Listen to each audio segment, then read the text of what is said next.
God damn, what a banger, Eddie. Cheers, man.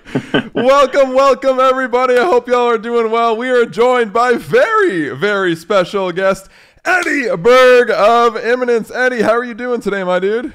Cheers.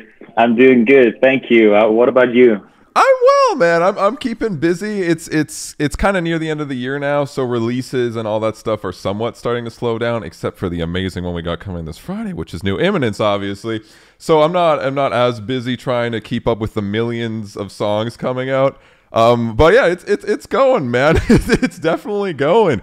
Are you big into kind of keeping up with new music and all that, or have you kind of found some of your favorites and then every so often you'll find a new band you're really into and start following them? I try to keep up with the releases of the scene at least and check out what's going on YouTube. But yeah, I definitely attach myself to some specific releases from other artists and other genres. But I don't think I consume as much music as I would like to be honest. That's the funny thing is I feel like that's the story with a lot of musicians as they start writing more and start to do what they love and, you know, get more into the actual industry and working with people. It seems that that's a theme where they stop actually being as involved as much with music stuff, and they have to deal with all stupid stuff like organizing things and management and things like PR even, you know what I mean, and scheduling times for all of that. So it's very interesting to see that kind of be a trend. But yeah, dude, 2021, it's Yeah. I've never seen as much music in my entire lifetime than this year. Yeah. Just drop out of nowhere.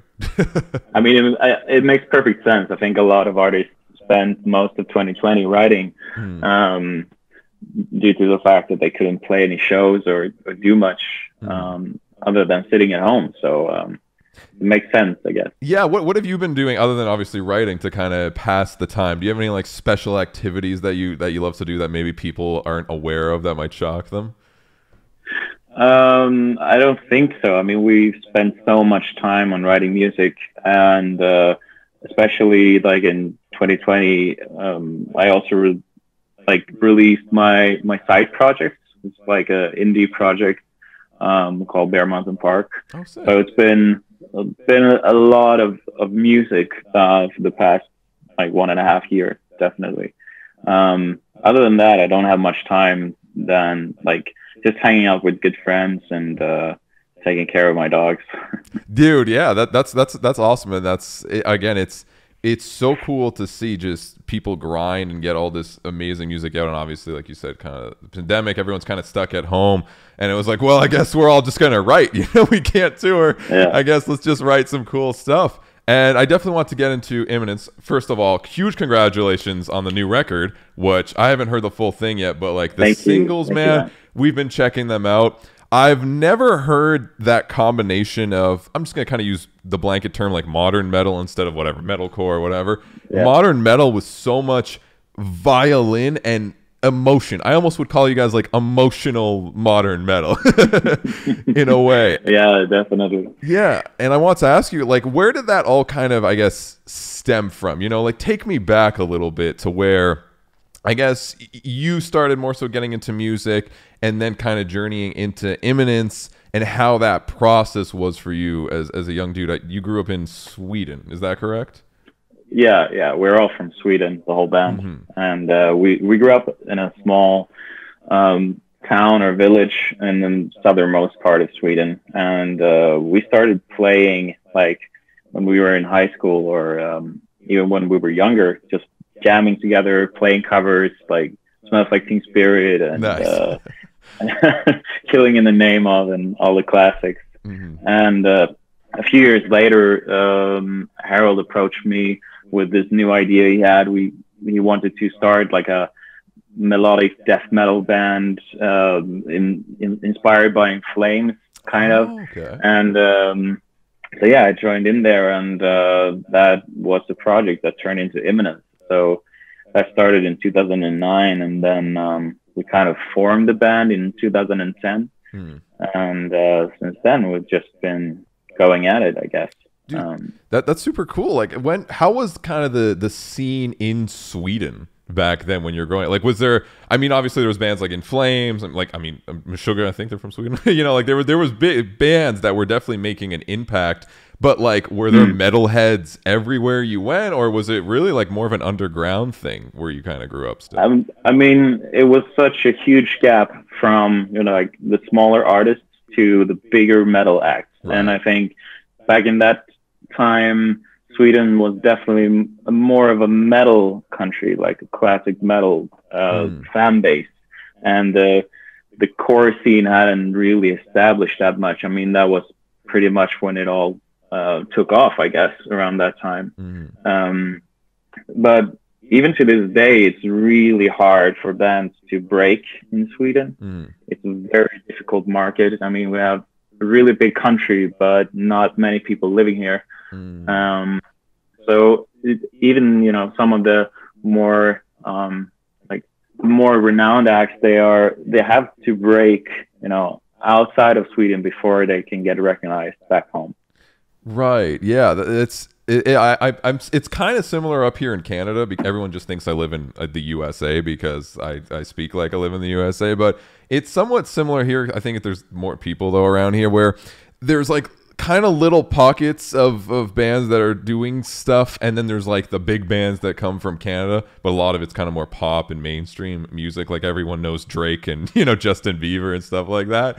But when it comes to metal, I kind of had that same struggle somewhat growing up. It's like even finding people to play with was a bit of an issue, because it's just like where do you kind of go when, you know, it's not these huge places like obviously the USA, or even I know Germany pops off with metal, and a lot of specific places that kind of just really show these bands the love. And there's ways for smaller bands to kind of get in the more mainstream. And I mean, when you guys were going back then, I know the internet was obviously still going, but I don't think, unless correct me if I'm wrong, the internet was as important for your band getting huge as it is now. Is that kind of true?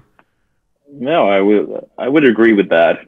I mean, one thing that I recognized was when we started playing, we actually had kind of a local live scene. Right. I mean, it wasn't big, but we could go to like a youth house or anywhere, like a small, not even a venue, but just some kind of a hangout place, make a show, and there would turn up a bunch of people and friends coming to, and we would play together with other bands that we knew from the same town. And after a few years, you really saw how that kind of scene started to die out. Right. That's super. I don't know if it was the same thing for you, but a little bit. Yeah, I mean, Drake over in Canada specific, it's just Drake and they're just so popular that it's just like that seems to be like the heart and soul a lot of Canada. I mean, there's still, again, like a lot of bands, there's a lot of smaller bands, deathcore bands that you'll see doing some cool bigger stuff, but it's definitely smaller around here. But that's really interesting to see. So how did you guys then, I guess you guys formed the band, you started playing local shows. How did you start to gain a little bit of that traction, other than obviously making probably good music at that point, right? I think the first traction we got was a single from our second EP called Wine and Water, which we released on a channel called Hardcore Worldwide. Nice, yeah. Yeah, and I mean, it's not that big now, but you know, for us at that time, it was kind of small breakthrough for us, at least.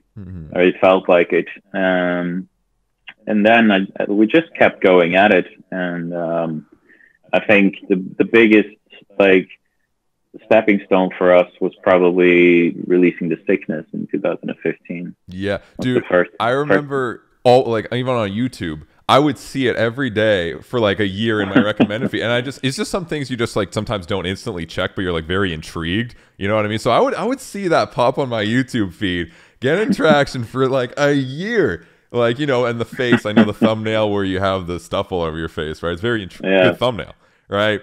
And just see, and then I'm like, I have to click it. I had to fucking click, and you click it, and you're like, damn, man, like it was very unique for its time. And again, even what you guys are just doing in general, it's because it encapsulates a lot of energy, a lot of emotion, and it has somewhat of the vibes of like the big, like whatever, Architects and Spirit Box and all that, but you guys have your own complete take on that style, especially with what I really definitely want to get into, the violin and all that. So take me back with the violin, because I need to know, how did you get that good at not only singing, which is, you're ridiculous with your vocals, by the way, but also violin. That's not something you expect many, young scene kids or guys into core to be like, I can't wait to go into my core band and play violin and kick ass. How did that kind of come all about?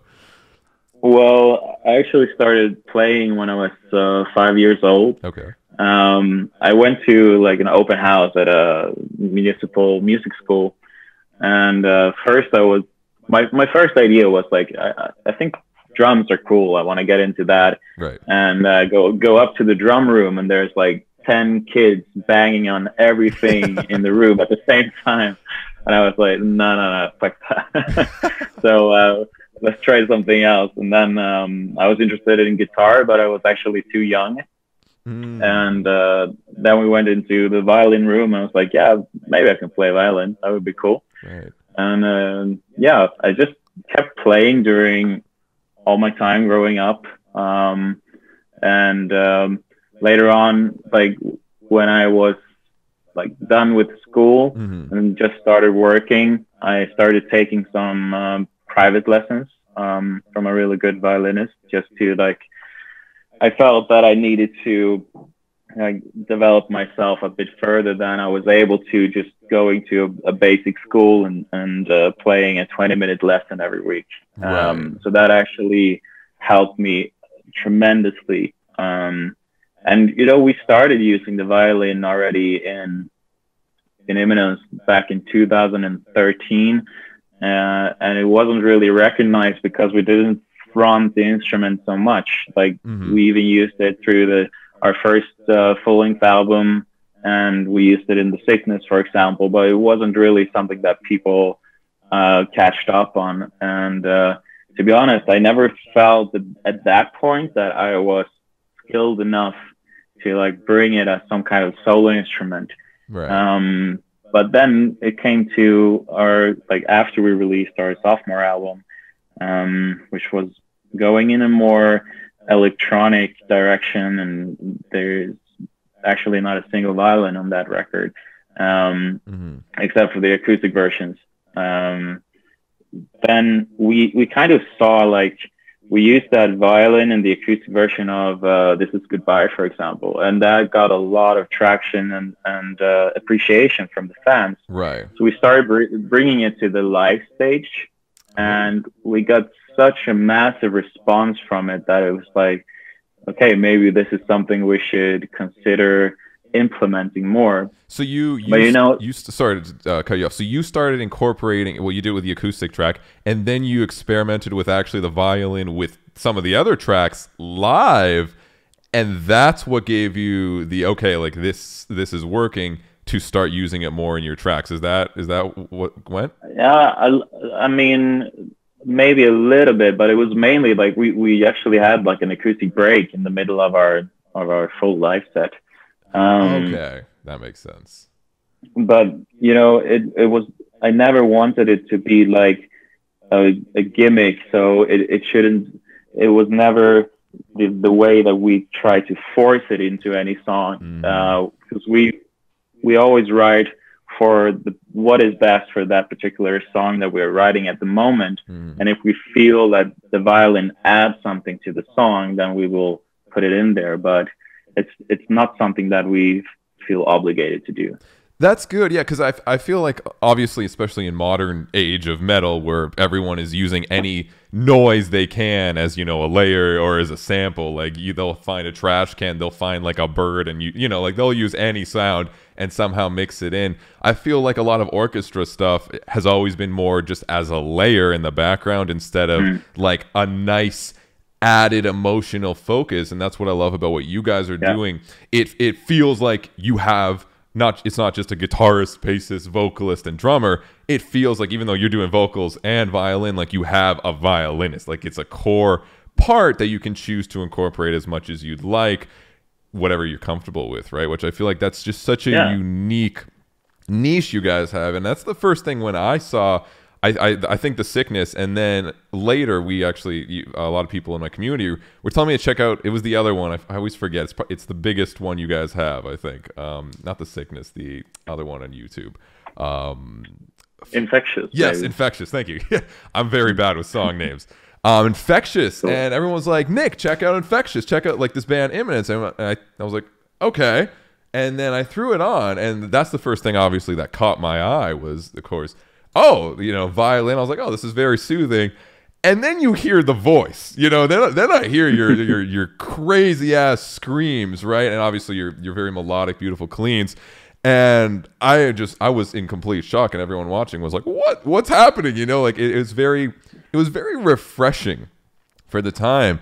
And, hearing that mixed in with, again, a lot of stuff that was popular, like obviously Architects or whatever. Spirit Box wasn't really doing as much back then. But how did you develop on the vocal side just that perfect package of, like, you got the screams, you got the singing, you got the pitch screams, you got still some lows, though, thrown in there. How did you develop all that, and how long did that take you to be really comfortable with?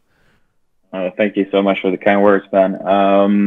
Like I said, we started back in a basement, and I just started trying out screaming, and right. It all began with like failing over and over and over and over again, learning myself how to do it without hurting my voice. Right. And then we took our first couple of releases into a studio, our first 2 EPs, without making any proper like pre-productions or anything. Mm-hmm. So that was kind of an eye-opener for me as well, like going into a proper studio, getting that feedback from your own voice, mm-hmm. and which can be very uncomfortable in the beginning. Oh yeah. And then we try to like start the process of, for the next releases to make our own pre-prods and try to do it better. And in the beginning, it was Peter and Alex who recorded me while we were doing takes in the rehearsal.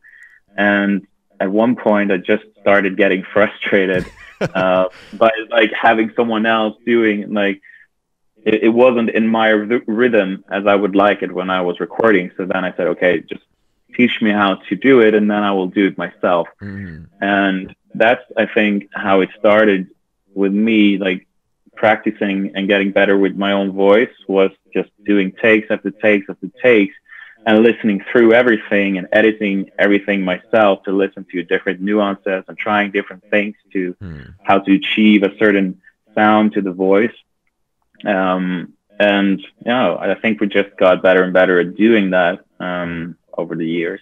That's also, so by going through the process of learning screaming specifically, like, so you actually learned a lot of, I guess, basic or maybe advanced recording techniques while going through there, like having a DAW, getting things recorded, proper layering, get everything kind of timing, editing, and vocal production. Is that something that now, with, again, writing and that kind of bigger picture, I'm assuming you guys kind of are going with now, do you take into account a lot of fun production things you can kind of do with your voice that maybe, when you're just sitting there writing, it's not right off the top of your head, but it still comes up as like, oh wow, it would be really cool if this was like a lo-fied background scream, or if these screams, were layered specifically. Is that something that you're more? I mean, yeah.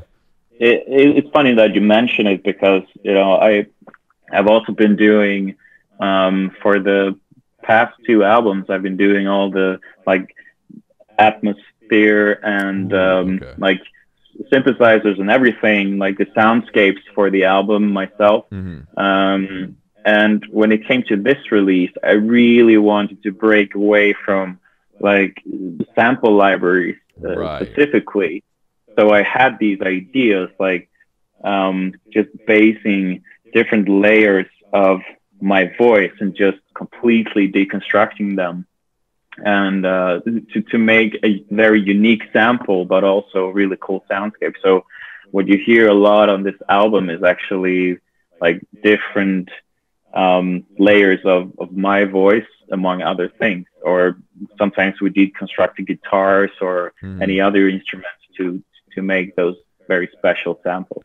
Yeah, I feel like nowadays, especially because it seems like anyone can even start like a home studio a little in their room, basically their bedroom, right? If you get a DAW and an interface for like $200 and have some mic or have a guitar, it seems like people can get learning a lot easier nowadays, whereas back in the day, like, that was not a luxury. It's No. like, you wanted to record, you go to a studio. It was a huge threshold back in the day. Yeah, Right. and then it sucked because it was also obviously very expensive. And then a lot of bands, one of the most fundamental things, I think, when it comes to music and getting better at your instrument is not just playing it, but recording and hearing it back.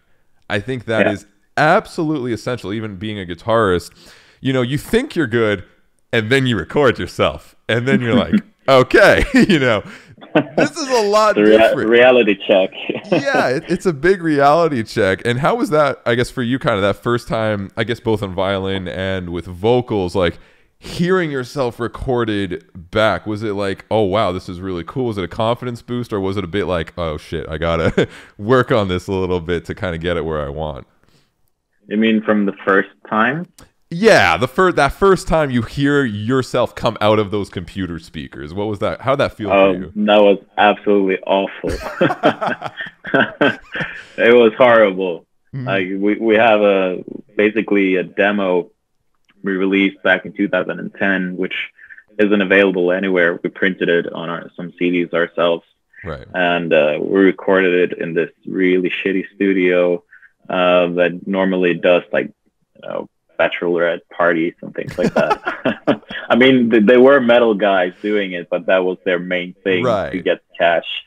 And no, it was definitely really heartbreaking. But it gives you motivation to keep going, I guess. Yeah, that's awesome to hear. And the fact that you're doing again all the soundscapings like that's production. That's its own kind of skill in itself, is building soundscapes, which I'm sure I'd love to understand your maybe balance between, like, now that you've spent so much time songwriting and dealing with production, your balance of almost showing off with some of the instruments, because I'm sure on the violin, like, I bet you could pop a crazy ass, you could probably go off if you wanted to, but you always do it very tastefully. So when it comes to writing, how do you kind of balance, I guess, showing off and more techniques and skills versus what's good for the whole song to feel complete? That's a good question. I think I always try to just like look for what is best in the song, and I tend to gravitate towards like melodies, and I guess that's why most of my violin playing is also a bit more simple. Because I think that you've heard like violins in metal and rock before, but it's a lot of the times it's like you say, it's like a show off, almost like a fiddle, or like it feels like a folky element, and that's not what I wanted to bring into Imminence, because I wanted to add to the emotion that we have as a band, and having that strengthening that feeling. Yeah. How important do you feel, especially in modern day, is it to have something very unique about your band that kind of makes you stand out with so much music out there? I mean, I think it's essential, because there's no other way to break through the noise other than standing out. Yeah, a lot. But I think it's been like that all the time. Like, it's just, the market is different, and the seed is different, and everything is different than it was 20, 30 years ago. But I think you always needed something to stand out amongst others. Yeah, and I mean, especially like now, production with bands, right? Production and mixing. It's like every new band has already just good. It's a good mix. It's crazy, right? So it's even hard to differentiate with something like, hey, we paid $200 for a really good mix. Now you're just entry level. You know what I mean? It's like, it seems that used to be a big thing, is like, wow, this sounds really crystal clear, and I guess the music's good too. Now it's just if it doesn't sound like that, it's like, no, like I'm not going to listen to this kind of deal. And it seems like a lot of things are banking on uniqueness more so, and just pure talent, musicianship, and actual song structuring and crafting, right? Yeah, which absolutely. Which that comes a lot more with obviously just experience, and I feel like it's very hard for a lot of new bands to kind of get in there and try to make that impact with something different. That's, like you said, not gimmicky though, right? Because sure, a band can come in with whatever, a fiddle or something like that, but if it doesn't actually make sense in the song, it's just they're the fiddle band instead of an actual band that makes good music, if that makes sense. Yeah, I guess it depends on what kind of music and what kind of image you want to have as a band. I mean, if you want to be a funny, folky metal band, then that, I guess that's right for you. But Image, I feel like, was a lot more kind of in the early 2000s. It was like image is absolutely all and everything with bands, especially, they got labels, and the labels are like, well, you better, no messing around. And there wasn't as much social media where bands would post like their daily lives of, hey, I just ate at McDonald's, you know what I mean? Like, it wasn't really that. It was every single picture you would see of a band member was professional. Every single video was perfectly done. There was no room for kind of mistake with image.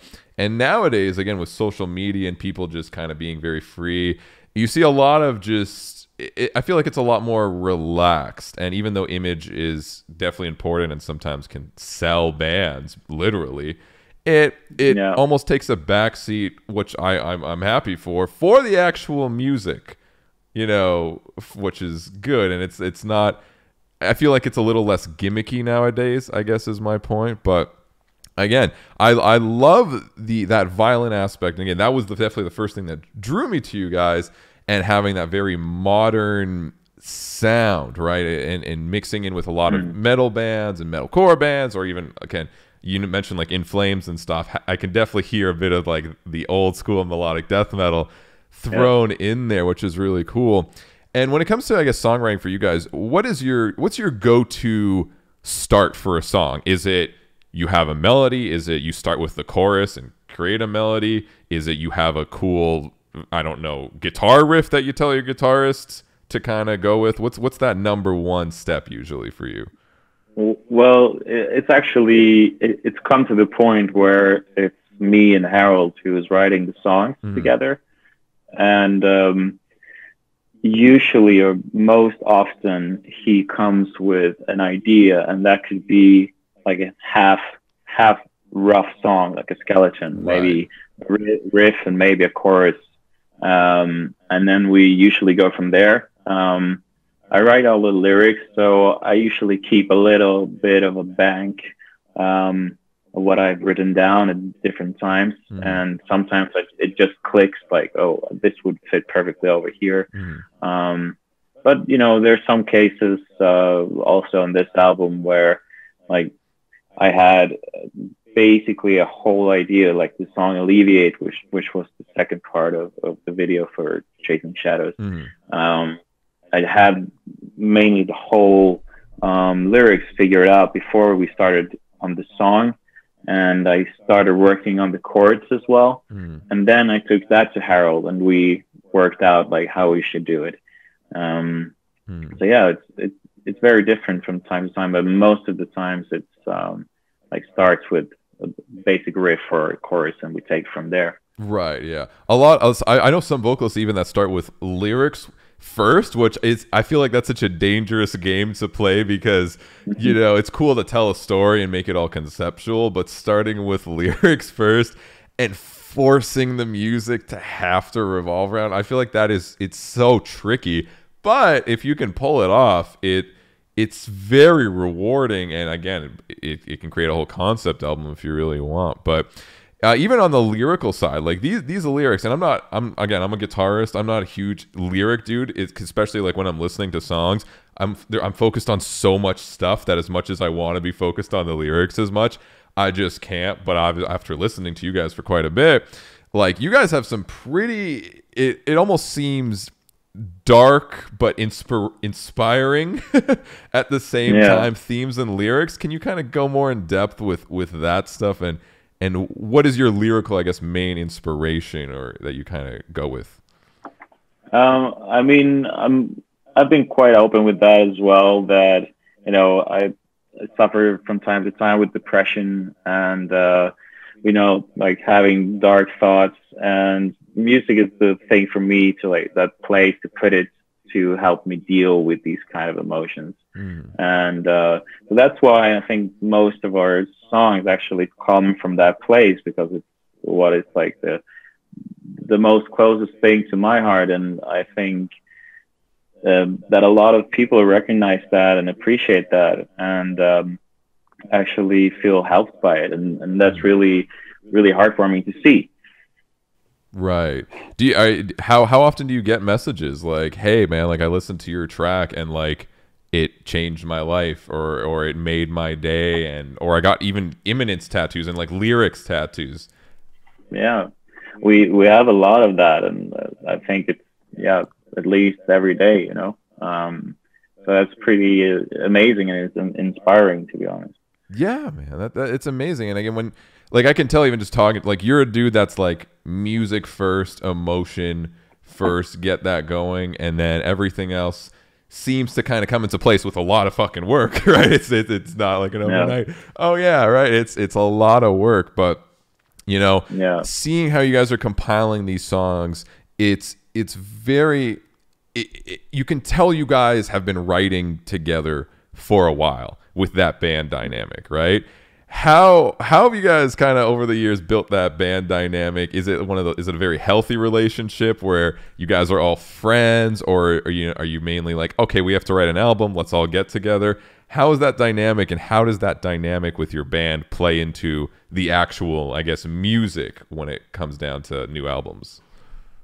I mean, the guys in the band are still my best friends, and we get along so well. And I think over the years, it's just gotten better. In the beginning, we started writing like by jamming songs together, the old school way, yeah. In the rehearsal, and then that we started moving into pre-production. And at that point, and on our first album, we wrote the entire album together. And for our second album, that's when me and Harold started to like learn a bit of the basics of working with a DAW, and started to record by ourselves. And we at that time me and Harold had a very like fixed idea of what we wanted to make this album sound like. And we wrote a song, which was actually "This Is Goodbye" was the first song we wrote, I think, where we thought like, okay, this is really cool, this is something else, maybe this is something we can build on.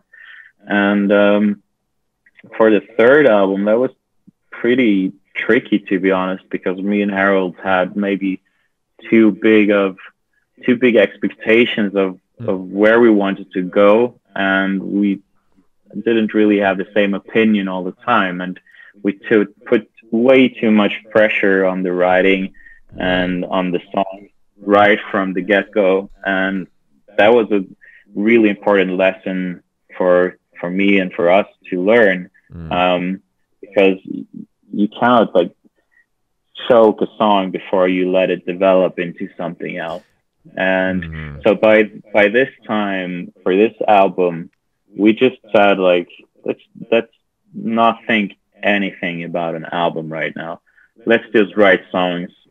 I mean, we knew we needed to make an album, but let's not think that, okay, can this riff be on the album? Right. Like, let's just write songs for the sake of writing songs, and that's it. Like, whatever is best right now for this particular track, let's do it, and now we move on. And that's how we made Heaven and Hiding, is just by writing and writing and writing. And after about 8 or 9 months, we wrote a lot of songs, but we still were completely in agreement with each other exactly which tracks should be on the album, and there was no argument whatsoever. I think that's a really good mentality to have when it comes to songwriting, because then you allow yourself to go to different places, which you wouldn't maybe expect when you started writing a song. Yeah, because if you're writing an album, you know, every musician, they always have this maybe picture of what they want to do. You know, they want to do the next whatever crazy Bring Me the Horizon type album, or you know what I mean. Like and as soon as you do that, you put yourself in this creative box. And when you're in a creative box, you know you can't. You're scared then to try crazy, fun shit. You know what I mean? Experimental stuff. Like, hey, let's put like a fucking saxophone over this breakdown, or you know what I mean? Like just weird, fun things where if you have this preconceived notion of has to be this way, you have to do it like this, is going to be an album, all these songs have to flow. Like the writing just loses that spice, and then I feel like a lot of bands also they have these like two extremes, it seems, especially in the metalcore scene, where it's like we're gonna write the same album for the next 10 years, and then the other side is we're gonna write everything that's not even close to what we're writing just to experiment and be different. And it's very scary because the bands that write the same thing, obviously, I mean, you get sick of it, and the bands maybe start to get uninspired because they're scared to take risks, or they're like, well, we have to write another of that exact album and, you know, get the same sales and keep going. And then the bands that sometimes are too off the chains, that are like, we're going to make an album that is fully, completely different, they sometimes don't get to capture the fan base they've been, you know, developing over all these years, which can be really unfortunate. And I've seen that countless times in the metal scene, but especially in like kind of the metalcore scene, when there's like, oh, Bring Me the Horizon is now pop. Let's, you know, write a whole pop album, even though we're, you know, a heavy band. And, you know, it seems to put a lot of bands in this box. So I think that mentality you guys have is absolutely the Ace mentality to go with it, because you just must feel a lot more freedom when writing, right? Yeah, absolutely. Like, you should always write for yourself. Like, you should write what you want and what you want to say. Because I think when you're being honest with yourself, what you want to express, then people will also recognize that and feel that. Yeah, and it kind of almost brings in more of that, I call it like a consumer mindset, but more of like a metal fan mindset, instead of like this hardcore I'm a musician always mindset, which I feel like is, again, a detriment to a lot of sometimes musicians, because they're so focused on making everything musically so special, instead of just sitting back, you know, after they record something and listening to it and being like, do I get hyped every single time this song plays, right? Am I like, either if it's a heavy thing, ready to mosh, or if it's emotional, am I ready to like almost cry every single time this song plays? And then coming back a month later and listening to it again and being like, does that have that same effect? I feel like that's the best, almost like check if something has that emotion, has that feeling, then you sitting there and being like, well, musically, you know, theoretically, this is a perfect song or a perfect structured pop song or whatever it might be. It's just you as a music fan, that's why you're writing the music. You know, do you flow with it? Are you excited? And just, does it take you to those special places? Yeah, that's another thing. Like, really trust your gut, especially with that first instinct you have when it comes to songwriting. Because I remember when we were writing for Turn the Light On, I came down to the studio, and Harold and Peter had been working on the instrumental for Infectious, and they basically had the whole song figured out.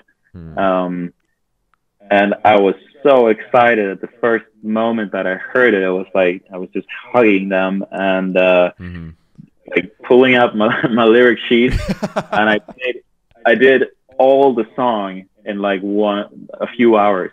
All the lyrics, all the vocals, everything you hear today. But then, you know, you let it sit, and then you start to question yourself, and you're like, is this catchy enough? Yeah. Is this the right structure for being like a good song that people will appreciate? And you start diving too much into it. And we did so many changes trying different things with the song, changing the lyrics, changing the melody.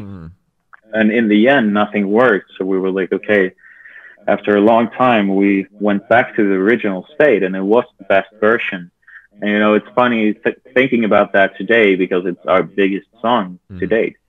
Yeah, I have to ask, how soon in that songwriting process was that main violin line? Because that is in my ears every day. I can't. It will not escape. How soon was that? Like one of the first things, or was that when you came in after Harold? I mean, I think that was after I laid down the vocals. Oh, and then wow! Started working with the violin as well. Wow, that was right after. Because yeah, that to me, like. Instant, I'm done, I am hooked. And then obviously there's the huge chorus, and the song itself is really good, right? But like hearing things like that, and it's just the energy, and that's what I love about you guys is there's emotion everywhere. And even though you guys go from, you know, I call it like good cop, bad cop, like soft and sometimes really heavy kind of, right? You consistently, there is energy. Even when you guys are kind of a little bit more soft and chill, like in the verses or like heaven and hiding, right? There's still this just electricity almost, like that. You're ready. You hear it's coming. How do you guys infuse so much emotion and energy in those songs, even if they're almost ballads for some of them, and then heavier for the other half? I mean, I wish I could tell you, but like me and Harold, we've become such a like well-oiled machine by now that we're basically like a tag team when we're writing a song. So we're just checking out and tapping each other out, and I take over and work on maybe the arrangement and the synthesizers or the background layers, and working on the vocals, the violin, and Harold mainly does the biggest job with like the drums and obviously all the string instruments like the guitars and the bass. So I think he gives a lot of that like energy in the writing when it comes to the backbone of the song, and to make it flow, and he has become really good at doing those things on like which kind of beat it should be.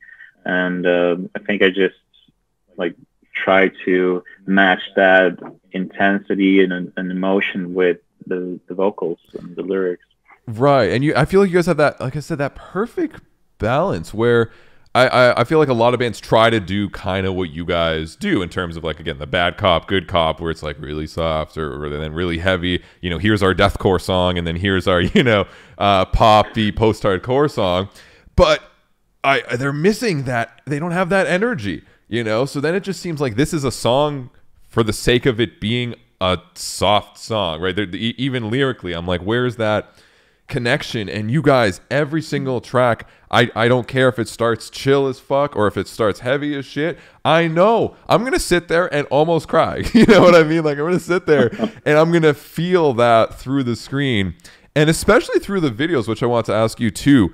Because, you know, obviously you're doing the lyrics and stuff. Do you have are you, like, who's doing the video? Do you have a huge say in what happens in the video to really describe that, the theme of the lyrics? What goes on there?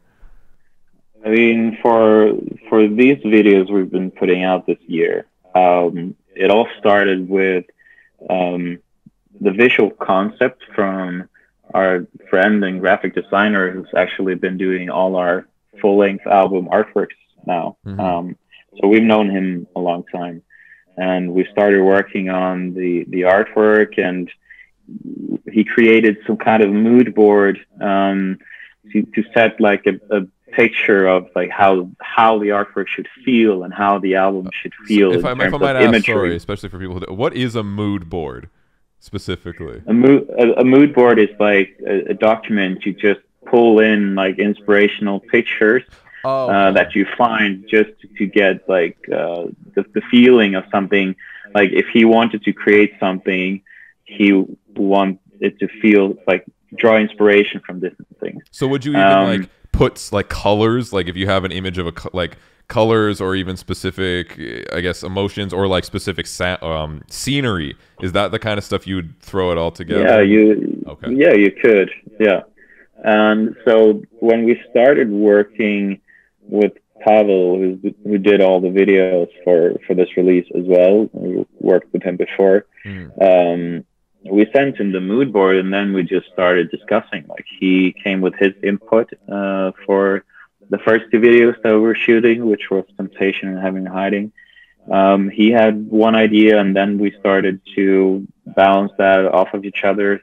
And so for the main part, it was like me, Harold, and Pavel working out the stories together throughout the album. Okay. Yeah, because they seem to coincide. And I was even shocked, actually, because I know Mark or Michael, or I forgot if his first name is Michael or Mark, at Arising, and, you know, they work with reactors and stuff. So they sent me Chasing Shadows specifically. And I was like, this is a 9-minute song. And I didn't realize there was 2 tracks in there. And then I was like, oh, the whole point is that you watch it together because it's conceptually makes sense together, which I'm an idiot and didn't do at the time. But then I understood that later after listening to Chasing Shadows, right? And it seems just, again, very natural, again, emotional fucking energy. And that's like, you guys just bleed that in whatever you do. And I love that it's at the forefront because I miss that. Yeah, as a metalhead, I like breakdowns and I like when the vocalists make the demon noises, but sometimes I just want to feel, right? Sometimes I just want to connect with something emotionally and just really get down to that and just, you know, that to me is what sticks more than like a song that's the heaviest song of the year sometimes. You know what I mean? Yeah. Like, cause absolutely. That's exactly what we're trying to do. We're not trying to be the heaviest band out there. We're trying to make an impact in what we want to say. And like you say, keep the emotion, even though if it's a really heavy breakdown, it should serve a purpose for the song and not be there just to be heavy. Yes. Absolutely. A breakdown for the sake of a breakdown is just sadness. I've seen it many times, especially in the metalcore genre, where I'm like, I love that this is happening, but at the same time, this is just here to be here. And I know it's just here to be here. And because they couldn't think of maybe something else or something fun that could really kind of flow with it. And yeah, the state of modern metal, as much as I love it and literally is based on my career, it definitely sometimes there's a lot of dry pockets, and then you see like, the bands that stand out are always the ones doing something unique, you know, they're doing something different, which is really, it seems counterintuitive because a lot of bands I've noticed when they want to, you know, get to the next level, they do a lot of very mainstream sometimes things, but they don't do the mainstream stuff uniquely, right? They seem to just do the mainstream stuff and expect, well, where's my radio play? Where's my Grammys? Where's all this? Instead of understanding, well, that mainstream now thing worked for the original artist because it most likely was infused with passion and somewhat uniqueness at that time. And then when something happens, especially in the metalcore scene, where one band, it seems, to do one thing that's like, oh, it's this big thing. Yeah. All the other bands start to follow, and you start to see, yep, okay, there's the Doomsday riff for the 5th time. There's the, you know, there's the Ollie Sykes type, you know, whatever little kind of fun chorus or whatnot. And there's the even Spirit Box now is kind of very popular, which we're gonna have Mike on in a moment as well. You know, it's like these bands do something big, and then everyone else tries to copy, but they don't understand that they need that pizzazz. They need that very special, unique. Especially if you don't have the platform or the right partners to push it into a big market, then it doesn't really matter. And it really comes back to what we talked about before, which is writing for yourself and being honest in your music. And that is the thing that's going to make you stand out and come out to the fan. Oh, absolutely. How's it been for you? I don't know if you're like on YouTube or if you watch a lot of Twitch or anything. Have you been watching like reactions or like things like that? Because that's a very new medium for bands, right? If a band wanted to see, you know, what people thought of their song, they play it live and they see in the crowd. But, you know, especially with COVID, a lot of bands couldn't tour. So have you been on that grind, seeing kind of reactions and all that kind of stuff? To answer your first question, I actually downloaded Twitch today for the first time. But I have been on YouTube. The whole band, we're watching reactions it's really great to see how people are interacting with the songs and how it makes them feel. So yeah, I watched a lot actually. Yeah, man. I'm sure there is a lot of reacting and things like that on channel, and it's just a new dynamic. It's a new era, I think, of music consuming, as well as, you know, even media, right? Like PR. Like, your album's coming out on Friday and we're doing a podcast on Twitch. Like, that's kind of a new, you know, thing like that, even, right? So it's very cool seeing how the music industry is evolving and tying things together in a way that I have never seen, at least in the past, like, I don't know, 15 years. But it seems, even though it's very disconnected, because, I mean, you're I'm assuming in Sweden right now, I'm in Canada, the fact that we can even have this conversation right now is so special and unique through the power of this weird thing, which is the internet, that now everything is intertwined in, kind of. It's really cool medium, and I think it's definitely interesting to see how things have progressed just in the past few years, and well, it's a great time for music if you look at it in that way. Dude, hell yeah, man, exactly. Well, I know you have to head out in a moment. I want to say a couple things. Number one, of course, the new Imminence record is dropping this Friday in full, which I'm very excited to check out.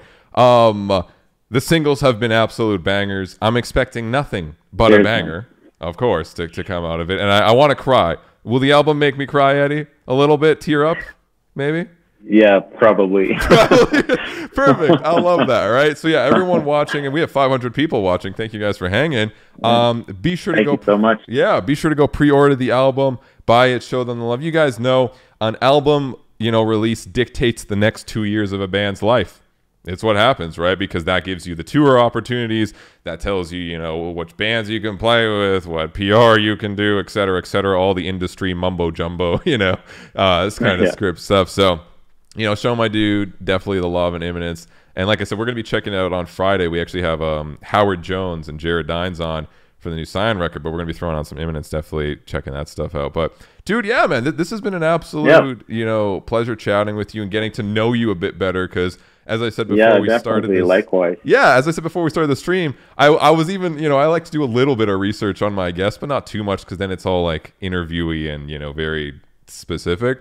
I was like, fuck, I can't find much on my dude, you know, there wasn't much information. So I was glad to actually be able to have you on here and actually get to understand, you know, the behind the scenes, how it all came about, because I have never seen, again, that very unique combination, which is Imminence, especially your talent of not only being an incredible vocalist that can scream as well as any, you know, crazy modern metal vocalist, but also sing like an angel and create crazy melodies and play violin like a monster, which I've never seen, man. Cheers, man. I really appreciate it, and thank you so much for having me on. Dude, it's been an absolute pleasure getting to know you as well. Oh, dude, thank you so much, man. Yeah, Eddie, any last second words for chat before you head out, other than obviously to check out the album and buy it for your neighbor and your cat and your hamster? Yeah.